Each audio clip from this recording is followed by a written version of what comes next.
So hey guys, welcome back to my channel. कैसे हैं आप सब? आई होप आप सभी मस्त होंगे, बढ़िया होंगे। एंड आज का टॉपिक बहुत इंटरेस्टिंग है। चलिए स्टार्ट करते हैं दोस्तों। अगर आप एक लॉ स्टूडेंट हो और बैरेक्ट्स पढ़ते टाइम मैं कहूँगा 3 से 4 घंटे लगाते हो किसी एक प्रोविजन को समझने में, लेकिन फिर भी वो आपको समझ में नहीं आता प्रॉपरली तरीके से जिस हिसाब से आपको समझना चाहिए, तो ये वीडियो आपकी लीगल जर्नी कंप्लीटली ट्रांसफॉर्म कर सकती है अगर आपके साथ ऐसा हो रहा है। क्योंकि यहां मैं आपको बताऊंगा 7 सबसे कॉमन मिस्टेक्स, 7 क्रिटिकल मिस्टेक्स जो अक्सर मैं कहूंगा 95% लॉ स्टूडेंट्स डायरेक्ट पढ़ते टाइम कर रहे हैं। और एग्जैक्टली वही मिस्टेक्स मैं भी करता था दोस्तों जब मैं मेरे लॉ कॉलेज में था। दोस्तों सिर्फ ये 7 चीजें अगर आप अवॉइड कर दो ना करना, तो मैं आपको गारंटी देता हूं, मेरी एक गारंटी है कि आपका रीडिंग एफिशिएंसी जो है वो 60 से 70% इंप्रूव हो जाएगा और अंडरस्टैंडिंग बिल्कुल नेक्स्ट लेवल की हो जाएगी आपकी। लेकिन पहले मैं आपको एक शॉकिंग रियलिटी देना चाहता हूं।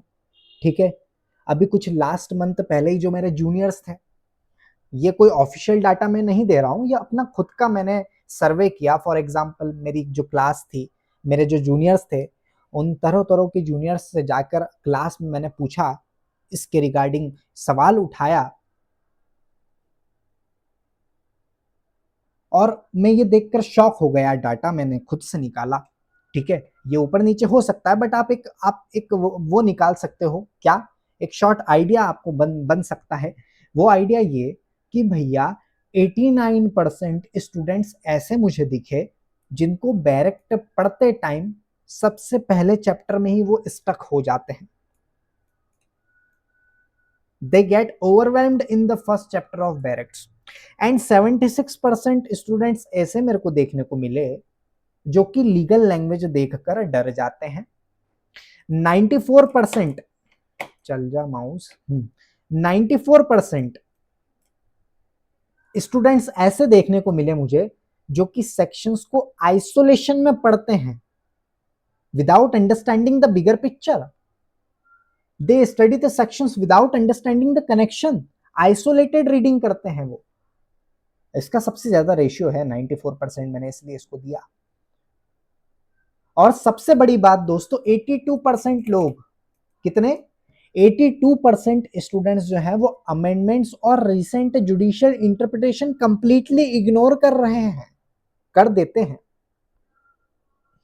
यार देखो मैं क्या कहना चाह रहा हूं, ठीक है, मैं आपको बताता हूं, मैं तुमसे बिल्कुल ऑनेस्ट रहूंगा। जब मैंने अपना फाइनल ईयर में था मैं, और वो जब कंप्लीट किया, जब फाइनल ईयर में था, इंडियन एविडेंस एक्ट मुझे सब्जेक्ट था। इंडियन एविडेंस एक्ट पढ़ने में जब मैं बैठा था, मैंने 6 घंटे कंटिन्यूसली पढ़ा, क्योंकि फाइनल ईयर में मैंने मूट का जो है पार्टिसिपेशन लिया था। मूट कोर्ट में हमारे को मूट कोर्ट भी रहता है, वहां पर एविडेंस एक्ट का जो एविडेंस से रिलेटेड प्रपोजिशन मिला था हमको, मूट कोर्ट का प्रपोजिशन मिलता है, आपको पता होगा मूट कोर्ट क्या होता है। ठीक है, तो भैया इंडियन एविडेंस एक्ट मैं लेकर बैठा, पढ़ने बैठा, 6 से 7 घंटे कंटिन्यूसली पढ़ा मैं, सेक्शंस जो मुझसे उस प्रपोजिशन से रिलेट कर रहे थे। लगभग 6 से 7 घंटे कंटिन्यूसली पढ़ा, नोट्स भी बनाए, हाईलाइट भी किया।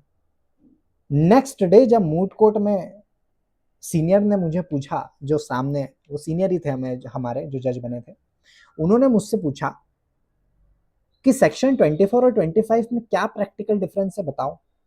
कोड प्रोसीडिंग में section 24 and 25 of evidence act में क्या प्रैक्टिकल डिफरेंस है।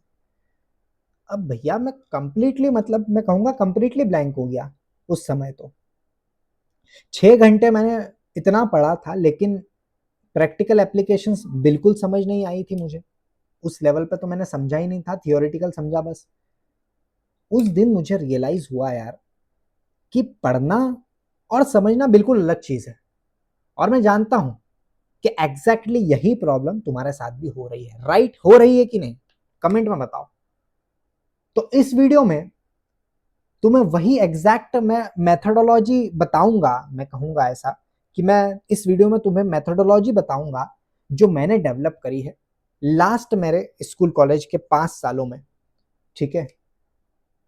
और मैं कहूँगा जब से मैंने ये समझाना चाहा लोगों को बैरेक्ट को लेकर, जो आई थिंक कोई भी इस पर बात नहीं करता, बैरेक्ट मास्टरी करना मैं बताता हूं तुम्हें। और इंडिया में तो कहीं भी मैंने नहीं देखा जो इस पर बात कर रहा है, ठीक है। और इसका भी रीजन है, मैं बताऊंगा आगे, ठीक है। तो मैंने ये कहा कि ये वीडियो में मैं तुम्हें एक एग्जैक्ट मेथोडोलॉजी बताऊंगा जो मैंने डेवलप करी है इन 5 सालों में, ठीक है। और जो मैंने आपको ये बता रहा हूँ, ऑलरेडी 100 से ज़्यादा स्टूडेंट्स सक्सेसफुली यूज़ कर रहे हैं, क्योंकि मुझे तरह तरह के रोज कॉल आते हैं और मैं रोज डिस्कस करता हूँ उनको लेकर। तो ये जो टेक्निक मैं आपको समझाने जाऊंगा, ये जुडिशरी एग्जाम प्रिपरेशन में, इंटर्नशिप परफॉर्मेंस में, ओवरऑल मैं कहूंगा कि लीगल अंडरस्टैंडिंग में गेम चेंजर है, साबित हुई है, ठीक है। तो कंप्लीट वीडियो देखना। क्यों ऐसा? क्योंकि एंड में मैं तुम्हें एक स्पेशल अनाउंसमेंट भी बताने वाला हूं जो सिर्फ सीरियस लॉ स्टूडेंट्स के लिए है। इफ यू आर सीरियस तो ये वीडियो लास्ट तक देखो, नहीं तो छोड़ के चले जाओ। सबसे पहली मिस्टेक मैं आपके साथ शेयर करना चाह रहा हूं, दैट सबसे पहली मिस्टेक जो आपकी रहती है, the student jump directly to section 1 without understanding why the act was created. सबसे पहली और सबसे बड़ी मिस्टेक यही है कि स्टूडेंट्स जो हैं आप डायरेक्ट उठाते हैं और डायरेक्टली सेक्शन 1 से पढ़ना स्टार्ट कर देते हैं। यार ये जो अप्रोच है ये बिल्कुल गलत है। This approach is like watching a movie without this approach is like watching a movie from the middle, you miss the essential background of that movie. Imagine करो तुम कोई मूवी देखने गए हो, लेकिन इंटरवल के बाद से देखना आपने स्टार्ट कर दिया, तो क्या आपको मूवी समझ में आएगी? एग्जैक्टली यही होता है डायरेक्ट के साथ। हर एक्ट एक कॉन्टेक्स्ट है दोस्तों। जो भी आप डायरेक्ट पकड़ोगे वो एक्ट है, जो एक वो हर जो एक्ट है, हर एक्ट, मैं ये कह रहा हूं कि हर एक्ट जो है वो उसके पीछे एक बैकग्राउंड, एक कॉन्टेक्स्ट है, एक स्पेसिफिक प्रॉब्लम सॉल्व करने के लिए वो एक्ट बनाया गया है दोस्तों। अब वो चीज अगर आप नहीं समझोगे और डायरेक्ट सेक्शन 1 पे पढ़ने लग जाओगे, तो क्या आपको वो एक्ट का कॉन्टेक्स्ट, क्या उस एक्ट का बैकग्राउंड, क्या उस एक्ट की स्पेसिफिक प्रॉब्लम जो सॉल्व करने के लिए वो बनाया गया है, वो क्या आपको ये सब चीजें समझ में आएगी? नहीं आएगी। तो करेक्ट अप्रोच क्या है सर? करेक्ट अप्रोच ये है कि सबसे पहले जो भी आप एक्ट पढ़ रहे हो उस एक्ट का लॉन्ग टाइटल पढ़ो, उस एक्ट का लॉन्ग टाइटल पढ़ो, read the long title first.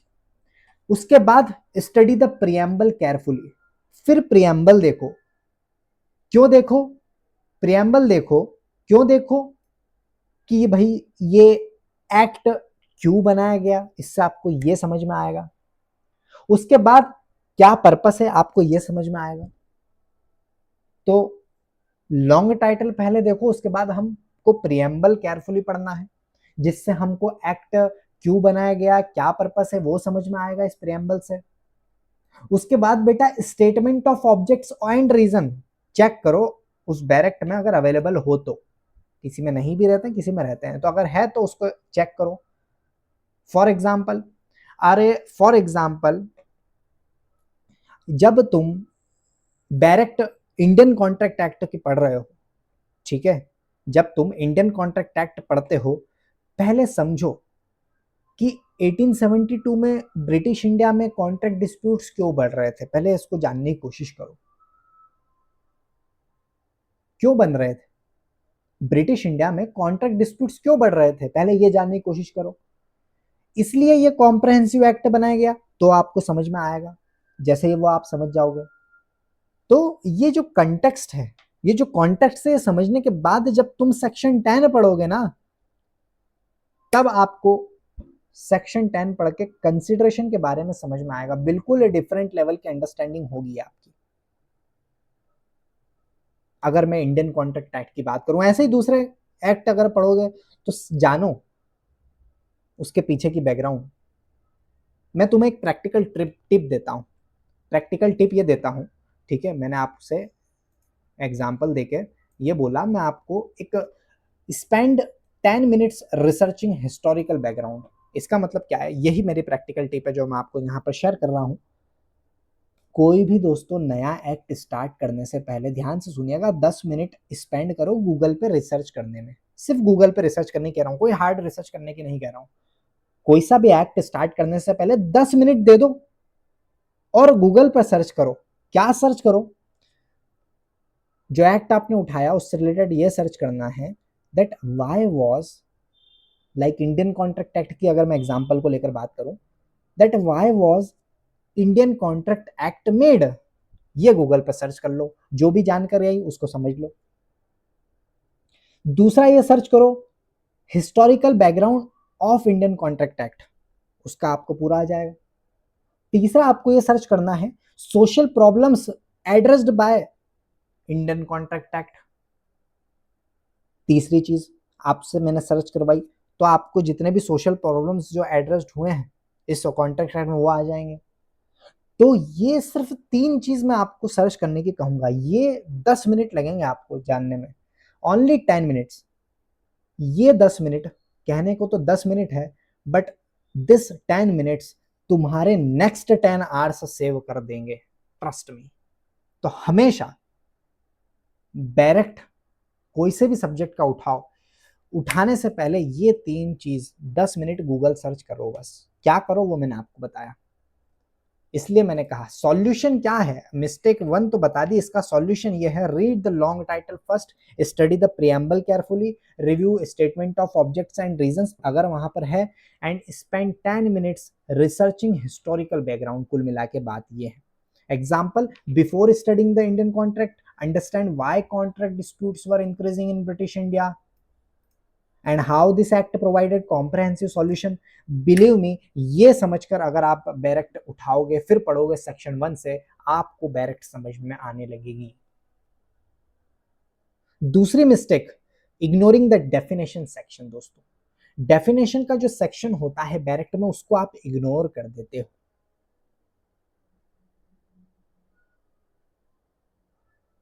आप उसको सिर्फ कैजुअली पढ़ते हो। यार मैं कहूंगा सेक्शन 2 या डेफिनेशन सेक्शन, कोई ऑर्डिनरी सेक्शन नहीं है, ठीक है। ये इंटायर एक्ट जो है, इंटायर एक्ट की फाउंडेशन है जो सेक्शन 2 रहता है आपकी बैरेक्ट में, वो डेफिनेशन से ज्यादातर वही डील करता है सेक्शन 2। तो ये जो सेक्शन 2 है ये कोई ऑर्डिनरी सेक्शन नहीं है, ये इंटायर पूरी आपकी उस बैरेक्ट का फाउंडेशन रहेगा।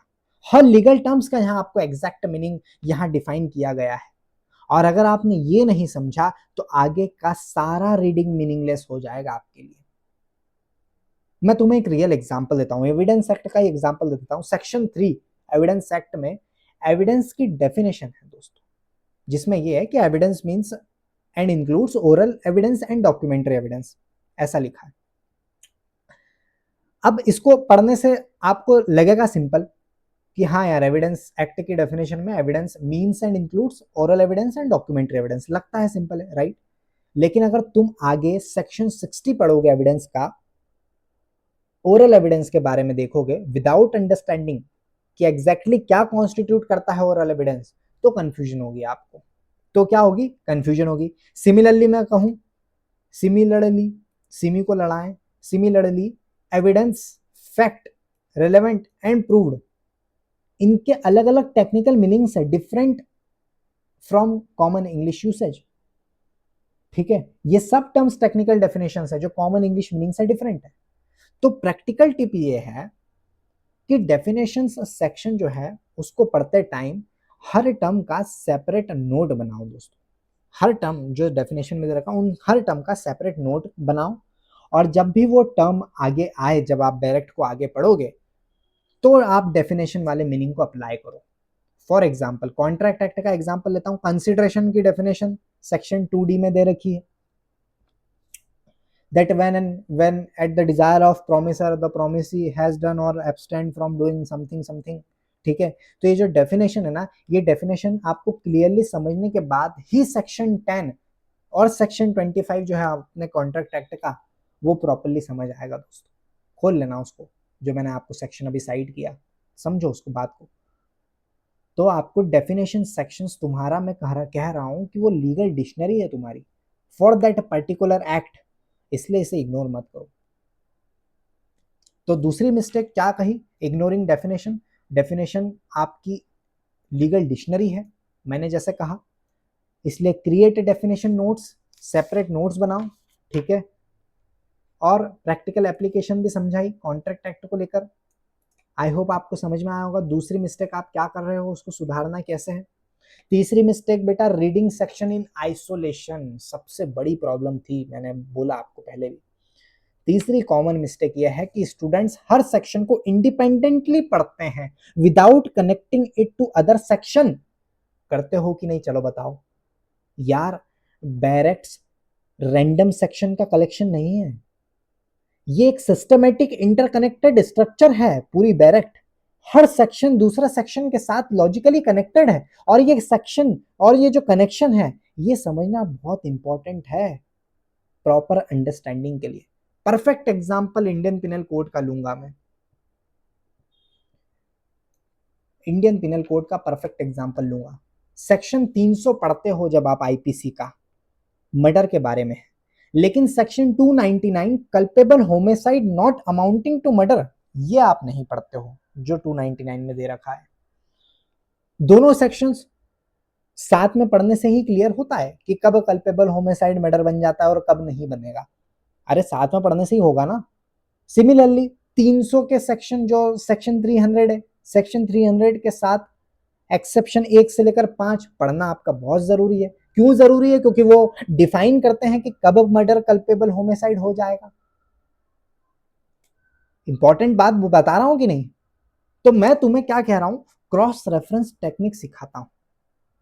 मैं तुम्हें क्रॉस रेफरेंस टेक्निक सिखाता हूं। जब भी तुम देखो, जब भी तुम कोई सेक्शन पढ़ो, ये देखना है आपको, ये देखना है, देखो कि उसमें कोई सब्जेक्ट टू, जब भी कोई सेक्शन पढ़ो, क्रॉस रेफरेंस टेक्निक बता रहा हूं, जब भी कोई सेक्शन तुम पढ़ो वहां देखो कि उसमें कोई subject to, notwithstanding, as defined in section फला फला जो भी हो, क्या ऐसे फ्रेजेस हैं, क्या ऐसे फ्रेजेस यूज हो रहे हैं क्या जब आप पढ़ रहे हो तो किसी प्रोविजन को।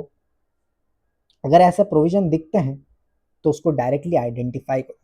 ये फ्रेज तुम्हें ऑटोमेटिकली अदर सेक्शन पे ले जाएंगे बेटा। फॉर एग्जाम्पल एविडेंस एक्ट का अगर एग्जाम्पल लू मैं, एविडेंस एक्ट का आप सेक्शन 24 खोलो, उसमें लिखा है confession as defined in section 17, वहां लिखा है कन्फेशन, वहां लिखा है कन्फेशन, उसके आगे एज डिफाइंड इन सेक्शन कहा 17। अब इसका मतलब क्या है? इसका मतलब पहले सेक्शन 17 पढ़ना पड़ेगा कन्फेशन की डेफिनेशन समझने के लिए। इसलिए बेटा एक रजिस्टर मेंटेन करो कनेक्टिंग सेक्शन का, कनेक्टिंग सेक्शन का एक रजिस्टर मेंटेन करो, ये तुम्हारे एग्जाम प्रिपरेशन में बहुत हेल्प करेगा। अनदर प्रैक्टिकल मेथड में अगर आपको बताऊं, रिलेटेड सेक्शन का क्लस्टर बनाओ। मतलब for example evidence act section 24 से लेकर 30, ये सब कन्फेशन के बारे में, ठीक है। क्लस्टर मेथड सेक्शन 24 से लेकर 30 सब कन्फेशन के बारे में बात कर रहे हैं। सेक्शन 32 से लेकर 39 हियर से रूल्स और उसके एक्सेप्शंस के बारे में बात कर रहे हैं। तो ये क्लस्टर वाइज पढ़ते हो ना आप, तो कंप्लीट पिक्चर आपको मिल जाती है। और लोग क्लस्टर वाइज नहीं पढ़ते, डायरेक्ट सेक्शन रटने लग जाते हैं। अरे भैया ग्रुप ऑफ सेक्शन का क्लस्टर बनाओ कि सेक्शन 21 से 24 से 30 यार कन्फेशन से बात करो तो इसमें सब कन्फेशन से रिलेटेड बात ही होगी। ऐसे पिक्चर बनाओ, पिक्चर बनाओगे तो आपको क्लियर होगा, ठीक है। तो रीडिंग सेक्शंस इन आइसोलेशन अभी आप करते होंगे, बट अब इस वीडियो के बाद आप ऐसा नहीं करेंगे, मैं यही आपसे एक्सपेक्ट करता हूं। चौथी mistake, skipping provisions and explanations, ignoring provisos, explanation and illustration. सबसे बड़ी मिस्टेक स्टूडेंट्स में कि भैया प्रोविजन पढ़ लेते हैं लेकिन प्रोवाइडेड दैट एक्सप्लेनेशंस, इलस्ट्रेशंस जो भी आपको वहां दिखते हैं उसको आप स्किप कर देते हो, क्या सोचकर, थिंकिंग दैट कि ये ऑप्शनल है, क्या फर्क पड़ेगा इनको ना पढ़ते हुए। यार ये बिल्कुल आपका गलत अजम्पशन है। प्रोवाइजोस एक्सेप्शंस देते हैं बेटा, प्रोवाइजोस जो हैं that defines exception to main rule, जो आपने मेन सेक्शन पढ़ा, उसमें अगर प्रोवाइजोज हैं तो वो क्या है? प्रोवाइजोज मतलब वो मेन रूल जो आपने पढ़ा सेक्शन में उसका एक्सेप्शन है। अगर एक्सेप्शन नहीं पढ़ोगे तो कितनी ब्लंडर मिस्टेक कर रहे हो। तो भैया प्रोवाइजोस क्या है? प्रोवाइजोस एक्सेप्शंस देते हैं मेन रूल से। वहीं एक्सप्लेनेशंस की बात करें तो एक्सप्लेनेशन क्लैरिफाई करते हैं एम्बिगुअस टर्म्स को। It clarifies the ambiguous terms. कौन? एक्सप्लेनेशन अगर दे रखा है सेक्शन में तो। और इलस्ट्रेशन अगर दे रखा है, इलस्ट्रेशन क्या है? प्रैक्टिकल एग्जांपल्स आपको देते हैं कि लॉ कैसे अप्लाई होता है रियल सिचुएशन में, ये इलस्ट्रेशन आपको बताता है। For example section 79 of IPC आप खोलो, वहां लिखा है act done by a person justified और by mistake of fact believing himself justified by law, ऐसा लिखा है सेक्शन 79 ऑफ आईपीसी में। अब इसको पढ़ेगा आप, जब उसको पढ़ोगे आपको बहुत सिंपल लगेगा, लेकिन उस सेक्शन के बाद एक्सप्लेनेशन है जो डिफाइन करता है गुड फेथ। गुड फेथ का मतलब क्या है इस कॉन्टेक्स्ट में वो बताता है। इसमें इलस्ट्रेशन ए है, वो भी दिया गया है कि अगर कोई पुलिस ऑफिसर वारंट एग्जीक्यूट कर रहा है believing it to be valid, लेकिन एक्चुअली वो डिफेक्टिव है, तो वो प्रोटेक्टेड है under this section provided he acted in good faith, ये बताया गया है। तो बेटा प्रोवाइजोस स्पेशली इंपॉर्टेंट है। क्यों है? क्योंकि वो मेन रूल के एक्सेप्शन डिफाइन करता है। फॉर एग्जाम्पल 320 ले लो आप, सीआरपीसी का कंपाउंडेबल ऑफेंसेस के बारे में है, लेकिन प्रोवाइजो मेंशन करता है कि कंसेंट ऑफ विक्टिम जरूरी है। खोलो आप 320, दिखेगा आपको। So without reading provisos incomplete knowledge ही रहेगी आपकी। सेम वे सेक्शन 25 खोलो आप एविडेंस एक्ट का, confession to police officer inadmissible है, वहां ये बताया गया है, लेकिन सेक्शन 27 ऑफ एविडेंस एक्ट उसका प्रोवाइजोस ओपन करो, वो प्रोवाइजो एक्सेप्शन देता है डिस्कवरी के बेसिस पे। तो मतलब सीधा सिंपल मतलब है, सिर्फ मेन रूल मत पढ़ो, अगर वहां प्रोवाइजोस दे रखे हैं जो कि एक्सेप्शन बताएंगे उस मेन रूल का वो देखो, एक्सप्लेनेशन है तो वो एम्बिगुअस टर्म्स को क्लियर करेंगे, इलस्ट्रेशन है तो वो आपको प्रैक्टिकल एप्लीकेशन सिखाना बताएंगे। तो प्रैक्टिकल अप्रोच क्या है दोस्तों? प्रैक्टिकल अप्रोच ये है कि पहले मैं प्रोविजन पढ़ो, पहले मेन प्रोविजन पढ़ो, फिर प्रोवाइजो पढ़ो, फिर एक्सप्लेनेशन देखो इफ है वहां अगर तो, फिर उसके बाद इलस्ट्रेशन पढ़ो, फिर वापस मेन प्रोविजन पढ़ो, तब आपको ये पूरी साइकिल क्लियर होगी। इस रिवर्स इंजीनियरिंग से कंप्लीट अंडरस्टैंडिंग आपको मिल जाएगी दोस्तों। सो रिमेंबर, इलस्ट्रेशन भी लॉ का पार्ट है, सिर्फ एग्जाम्पल नहीं है, ये स्टैट्यूटरी वेट कैरी करते हैं कोर्ट्स में। समझ में आया? This element carry statutory weight in courts and are essential for complete understanding of legal provision. ठीक है, समझ में आया? ये मैंने आपको रिकमेंड किया that read the main provision thoroughly, study all provision and explanation, analyse illustration for practical context, read main provision with complete understanding, वापस से रीड करो। क्लियर हुआ बेटा? अब आते हैं पांचवी मिस्टेक जो आप करते हो, ignoring amendments and current status. पांचवी मेजर मिस्टेक ये है कि स्टूडेंट्स ओरिजिनल एक्ट पढ़ते रहते हैं विदाउट चेकिंग लेटेस्ट अमेंडमेंट्स, रिपील्स या करंट जुडिशियल स्टेटस। यार लॉज स्टैटिक नहीं है, कंटिन्यूअसली इवॉल्व होते रहते हैं, यह आपको भी पता है। जो प्रोविजन तुम 2015 की बुक से पढ़ रहे हो सकता है वो 2020 में अमेंड हो गया हो, या सुप्रीम कोर्ट ने कोई इंपॉर्टेंट इंटरप्रिटेशन दे दिया हो। फॉर एग्जांपल 377 जो होमोसेक्सुअलिटी को क्रिमिनलाइज करता था, अगर तुम पुरानी बुक से पढ़ते हो तो लगता है कि ये एक्टिव लॉ है, ये लॉ अभी भी एक्टिव है, लेकिन 2018 में सुप्रीम कोर्ट ने नवतेज सिंह जौहर जैसे कि बताया आपको इस सेक्शन को डिक्रिमिनलाइज कर दिया इस केस में, कंसेंशुअल एडल्ट होमोसेक्सुअल एक्ट्स के लिए। सिमिलरली सेक्शन 497 एडल्ट्री के बारे में था, जो 2018 में कंप्लीटली स्ट्रक डाउन हो गया जोसेफ शाइन के केस में। मैं एक और एग्जांपल ले लेता हूं ट्रिपल तलाक का। मुस्लिम पर्सनल लॉ शरीयत लॉ एप्लीकेशन 1937 के अंडर ट्रिपल तलाक वैलिड थी, लेकिन 2019 में क्या हुआ, 2019 में Muslim personal law protection of rights on marriage act बना, जो कि ट्रिपल तलाक को क्रिमिनलाइज कर देता है। तो बेटा अगर तुम अमेंडमेंट्स ट्रैक नहीं करोगे ना, तो आउटडेटेड नॉलेज ही होगी आपकी। प्रैक्टिकल सॉल्यूशन क्या है? हर मंथ लीगल न्यूज़ फॉलो करो, स्पेशली सुप्रीम कोर्ट जजमेंट्स जो स्टैट्यूटरी प्रोविजंस को अफेक्ट करते हैं वो देखो। वेबसाइट कौन सी, लाइक लाइव लॉ देख लो, बार एंड बेंच देख लो, वहाँ पर रेगुलरली आपको अपडेट्स मिलते हैं। इसका अगर समझ में नहीं आ रहा तो आप मेरा इंस्टाग्राम पेज भी विजिट कर सकते हो, वहाँ पर मैं ऐसी ही बातें करता हूँ। लीगल जो updates, statutory provisions supreme court ने जो अब लाए हैं स्पेशली, वही मैं वहाँ पर बताता हूँ। ठीक है, मैं बहुत इंपॉर्टेंट वहाँ पर अमेंडमेंट्स आपको शेयर करता हूँ, जजमेंट। मेरा पेज फॉलो नहीं करना तो ठीक है भैया, एससीसी ऑनलाइन, मनु पात्रा जैसे डाटाबेसेस यूज करो अपडेटेड वर्जन के लिए, इफ एक्सेसिबल। तो ये आपकी रणनीति होना चाहिए, दैट आप ये मिस्टेक नहीं करोगे, that ignoring amendments and current status of that, सिर्फ प्रोविजन पढ़ के चले जाओगे, नहीं, you have to be stay updated. Clear है?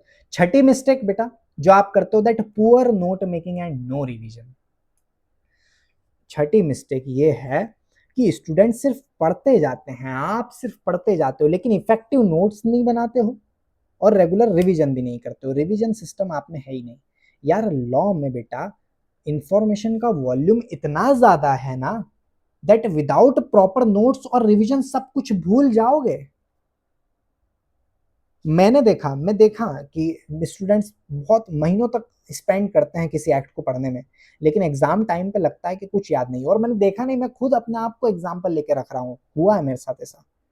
इफेक्टिव नोट मेकिंग का सिस्टम ये है बेटा कि हर सेक्शन के लिए आप एक समरी पेज बनाओ। इफेक्टिव नोट सिस्टम, अरे यार मैंने मिस्टेक आपके साथ शेयर कर लिया, आपकी ये मिस्टेक है कि आपकी पुअर नोट मेकिंग है। तो सर पुअर नोट मेकिंग है तो क्या इफेक्टिव नोट मेकिंग है, बता दो, हम सुधार लेंगे। तो बेटा यही बता रहा हूँ, इफेक्टिव नोट मेकिंग का सिस्टम क्या है, वो ये है कि हर सेक्शन के लिए आपको एक समरी पेज बनाना है। एक समरी पेज बनाओ जिसमें क्या होगा, जिसमें मेन प्रोविजन, उसके एक्सेप्शन, इंपॉर्टेंट केस लॉज और उसकी प्रैक्टिकल एप्लीकेशन, बस ये चीज होनी चाहिए वहां पर। फॉर एग्जाम्पल सेक्शन 124 आईपीसी आप देख लीजिएगा, क्या था, सेडिशन से डील करता था। उस सेडिशन के लिए नोट बनाओ जिसमें ओरिजिनल प्रोविजन होगा, केदारनाथ केस का इंटरप्रिटेशन आपको लिखो आप वहां पर, रिसेंट विनोद दुआ केस का डेवलपमेंट देखो, करंट स्टेटस देखो अब है कि नहीं, वो इंक्लूड करो। तो ये आपकी 3-4 चीज आपकी इफेक्टिव नोट मेकिंग कहलाएगी बेटा। कलर कोडिंग, रंगबाजी भी आप कर सकते हो डायरेक्ट में अगर हो पाए आपसे तो। मेन प्रोविजन ब्लू से करो, एक्सेप्शन एंड प्रोविजन रेड से करो, केस लॉ ग्रीन से करो। ठीक है, और ये क्या लिखा है यहाँ पर, रिसेंट अमेंडमेंट्स येलो कर दो। इससे बेटा आपको बहुत हद तक बाइफर्केशन कर पाते हो कौन सी चीज क्या है। ठीक है, इस कलर कोडिंग को यूज करोगे ना तो बहुत आपको फायदा मिलेगा, रिवीजन में आपको बहुत फायदा मिलता है। वहीं अगर मैं रिवीजन की बात करूं तो सिस्टमेटिकली करना है, इक्वली इंपॉर्टेंट है रिवीजन करना भी। उसमें मैंने ये कहा आपको कि 3-2-1 का रूल बताया। ये 3-2-1 का रूल क्या है, 3-2-1 की टेक्निक क्या है, ये मैं रिकमेंड सबको करता हूँ। 3-2-1 की टेक्निक, ये 3-2-1 की टेक्निक क्या है भैया, 3 मतलब 3 डेज बाद आपको सबसे पहला रिवीजन करना है। 3 दिन पढ़ लिया उसके बाद फिर से रिवीजन स्टार्ट कर दो। 2 का मतलब है यहाँ पर सेकेंड वीक बाद सेकेंड रिवीजन पढ़ना है हमको। एंड इस 1 का मतलब क्या है, 1 मंथ बाद तीसरा रिवीजन करना है। तो 3-2-1, third revision, second revision, first revision, sorry 3 दिन का रिवीजन, उसके बाद 2 वीक का रिवीजन, उसके बाद 1 मंथ में रिवीजन। ये 3-2-1 की टेक्निक फॉलो करो। इस टेक्निक से आप क्या होगा, लॉन्ग टर्म रिटेंशन आपकी होती है। ये मैंने करके देखी है, जब भी मैं बता रहा हूँ आपको। वीकेंड डेडिकेटेड करो रिवीजन के लिए, न्यू रीडिंग नहीं करना है हमको। ठीक है, वीकेंड में कोई नई चीज़ नहीं करना है, जो आपने पढ़ा उसको ही रिपीट करो रिवीजन में। फ्लैश कार्ड्स बनाओ अगर बनाना हो तो, इंपॉर्टेंट डेफिनेशंस लिखो उस फ्लैश कार्ड्स में, लैटिन मैगजीम्स लिखो, लैंडमार्क केसेस के लिए उसको यूज़ करो। ठीक है, मोबाइल ऐप्स भी आते हैं भैया, उसमें भी नोट टेकिंग कर सकते हो आप, टैबलेट हो अगर आपके पास।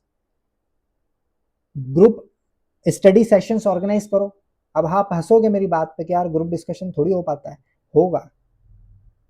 कुछ ऐसे बंदों को रखो जो आप करेंगे। भाई मैं मेरे लॉ कॉलेज के टाइम पे बताऊं, अब अगर वो मेरे फ्रेंड्स लोग ये वीडियो देख रहे होंगे तो वो कनेक्ट कर पाएंगे मुझे।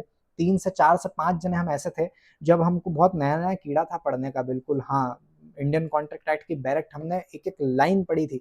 और हम, अब कोरोना का टाइम था, कोविड का, तो गूगल मीट पे हम लिंक शेयर करते थे और रोज ऐसा बोलते थे कि हर किसी की एक वो रहती थी टर्न, कि आज ये व्यक्ति ये सेक्शन पढ़ेगा, कल अब तू ये समझाएगा। तो हम गूगल मीट पर प्रॉपर बैठते थे, ये कोई बिलीव नहीं करेगा, बट हम प्रॉपर बैठते थे। और जैसे आज मेरा टर्न है कि सेक्शन 21 पद्मनाभ समझाएगा, तो मैं समझाता था। अगले दिन सेक्शन 2 ये व्यक्ति समझाएगा, वैभव जो मेरा दोस्त थे जैसे वो समझाएगा, तो वो समझाता था।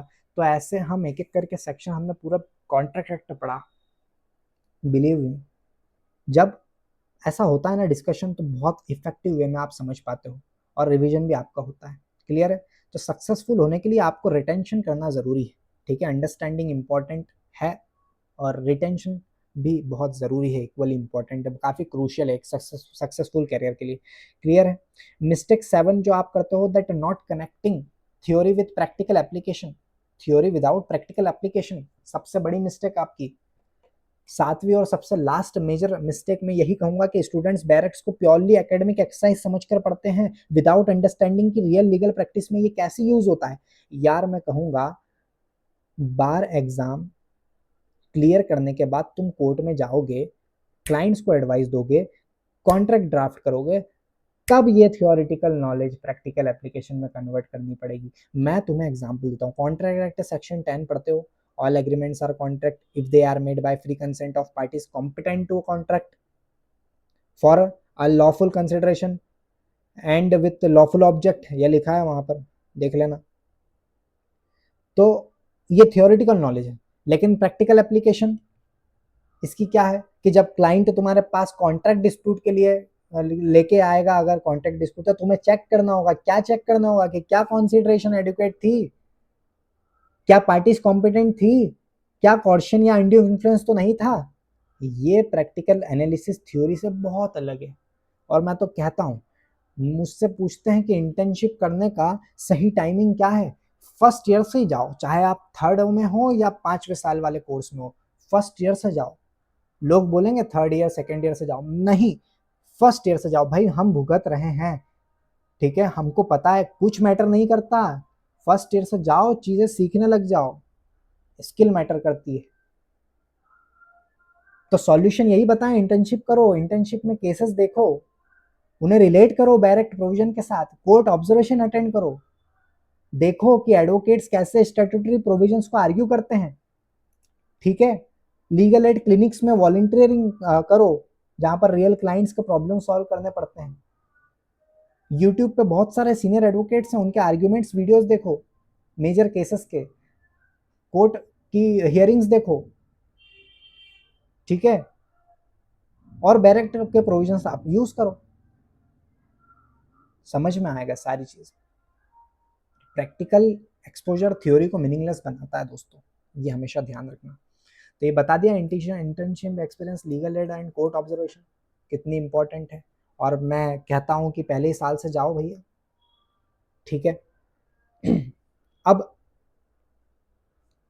भैया आपको मैंने सारी मिस्टेक्स बता दी, ये सब मिस्टेक्स मैंने डिस्कस किया आपसे। क्योंकि मैं एग्जैक्टली सिमिलर सिचुएशन से गुजरा हूं, तभी मैंने आपके सामने ये मिस्टेक्स बताई। कॉलेज में एवरेज परफॉर्मेंस रहा मेरा कुछ समय तक, कंसेप्ट क्लियर नहीं थे मुझे, प्रैक्टिकल एप्लीकेशंस बिल्कुल नहीं आती थी, बिल्कुल नहीं कर पाता था। लेकिन बेटा, अगर आपको प्रॉब्लम हो रही तो उसका सॉल्यूशन लाओ। हमने क्या किया, सिस्टमेटिक अप्रोच डेवलप की, मैंने प्रॉपर मेथोडोलॉजी मैंने फॉलो की, एंड मैंने जो है नॉट ओनली मेरी प्रॉब्लम सॉल्व करी, बल्कि इन 5 सालों में यार दोस्तों, मैंने जैसे कि मैंने कहा, हम दोस्त में खुद भी डिस्कस करते थे, इन 5 सालों में कहूँगा 50+ स्टूडेंट्स, मैंने जूनियर से ही बात होती रहती है, सबको मैंने गाइड किया है सक्सेसफुल लीगल करियर के लिए, कि क्या होना चाहिए, डायरेक्ट की इतनी इंपॉर्टेंस क्यों है। और बेटा इसीलिए मैंने डायरेक्ट मास्टरी कोर्स बनाया। अब आपको मैंने मिस्टेक्स बता दी, सॉल्यूशंस बताना है, गाइड करना है, तो फिर एक पूरा उसका ओरिएंटेड कोर्स होना चाहिए डायरेक्ट का, जिसमें मैंने सारी चीज़ें जो आपके साथ होती वो बताने की कोशिश करी। डायरेक्ट में मास्टरी हासिल करना है तो मैंने डायरेक्ट मास्टरी कोर्स बनाया, क्योंकि मैंने देखा बहुत प्रॉब्लम्स आ रही है लोगों को। एंड ये जो कोर्स है ना, ये सिर्फ थियोरेटिकल इन्फॉर्मेशन नहीं है। ये रहा वो कोर्स, मैं आपको बता देता हूँ।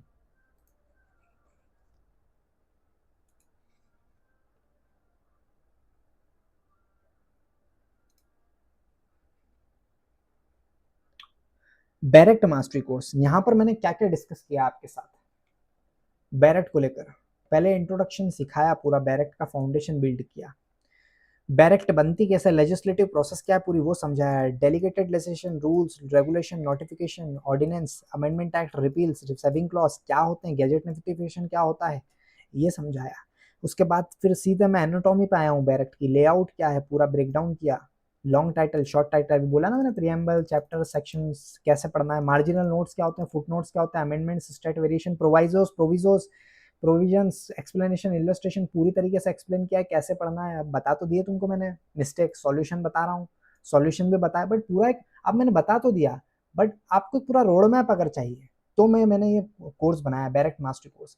Structure of legal provision, what is section, sub section, clause, sub clause क्या होता है, डिफरेंस क्या है, आर्टिकल, सब आर्टिकल्स, लीगल रीडिंग क्या होती है फॉर्मेट पढ़ने की, मास्टरिंग लीगल लैंग्वेज यहाँ पर समझाने की कोशिश करी। कुछ लैटिन फ्रेजेस मैंने यहाँ पर लीगल मैक्सिम्स डिकोड करिए। शाल मतलब, मे मतलब, डीम्ड मतलब, नॉट विथ स्टैंडिंग, ये सब क्या होते हैं, इनको पूरे कॉम्प्लेक्स लीगल सेंटेंसेस को भी कॉन्फिडेंस की तरह डिकोड आप कैसे करोगे कॉन्फिडेंटली, ये समझाने की कोशिश करिए। इंटरप्रिटेशन, स्टैट्यूट्स, यहाँ पर कोर रूल्स समझाने की कोशिश करिए। लिटरल, गोल्डन, मिस्चीफ, हार्मोनियस, जो कि जजेस यूज करते हैं जब जजमेंट्स देते हैं। एक्सटर्नल, इंटरनल एक्ट्स क्या होता है, इंटरप्रिटेशन क्या है, टूल किट क्या है, कन्फ्लिक्ट कैसे रिजॉल्व होते हैं सेक्शनल एक्ट्स में, लेजिस्लेटिव इंटेंट कैसे देखा जाता है, डायनामिक इंटरप्रिटेशन कैसे होता है, प्रैक्टिकल यूज भी समझाने की कोशिश करिए। स्टेप बाय स्टेप मेथड क्या होती है एक डायरेक्ट को पढ़ने की। फोकस हमारा सेंट्रल एक्ट पे होना चाहिए कि स्टेट एक्ट पे होना चाहिए, ये भी बताया।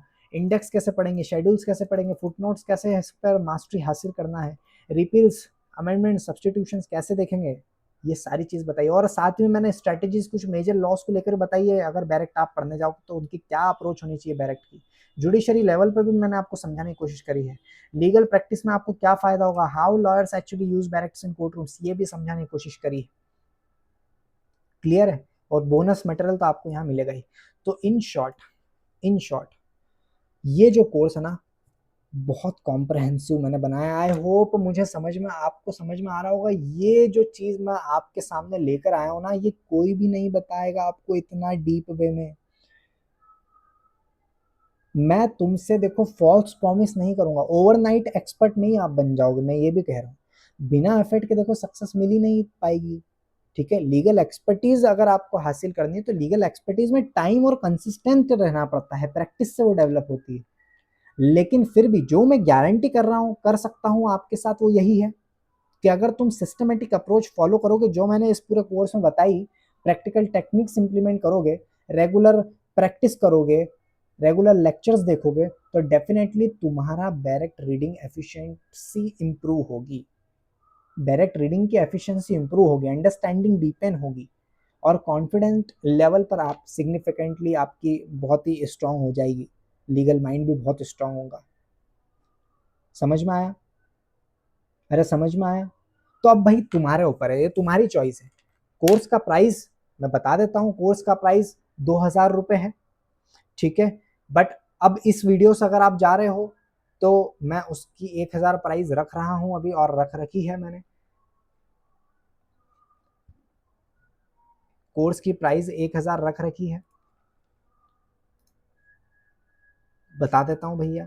और इस मैं कहूँगा कि इस वीडियो के नीचे भी मैंने उस कोर्स की लिंक दे रखी है। मेरा खुद का ऐप मैंने बनाया है, लीगल पाथ, आपको नाम दिख रहा होगा। ठीक है, लीगल पाथ का नाम का ऐप है, प्ले स्टोर पे जाइए, उसको डाउनलोड करिए, लिंक मैं दे दूंगा नीचे, या प्ले स्टोर पे खुद जाइए, डाउनलोड करिए, वहाँ पर आपको एक कोर्स मिल जाएगा। ये पूरा कोर्स है बेटा 1000 रुपये की। अभी मैंने इसकी प्राइस एक्चुअल 2000 है, डिस्काउंट 1000 रुपये कर रखा है फिलहाल के लिए। ऑलरेडी मेरे पास ऑलरेडी मैं कहूँगा कि 30 से ऊपर स्टूडेंट्स एनरोल हो चुके हैं। ये पूरी कोर्स की आउटलाइन आप देख लेना, सारे मॉड्यूल्स मैंने डिस्कस करे हैं, ठीक है। रोज एक वीडियो डालता हूँ मैं, और बहुत सारे स्टूडेंट्स जुड़े हैं, लिमिटेड सीट्स, और मैं ये चाह रहा हूँ कि 30-40 स्टूडेंट्स और चाहिए मुझे। अगर 100 स्टूडेंट्स जैसे हो जाएंगे वैसे ही मैं एंड कर दूंगा, अगली बैच में रखूंगा फिर, और प्राइस हाइप कर दूंगा, ठीक है। तो अभी 1000 की प्राइस है, लिंक इसका डिस्क्रिप्शन में है।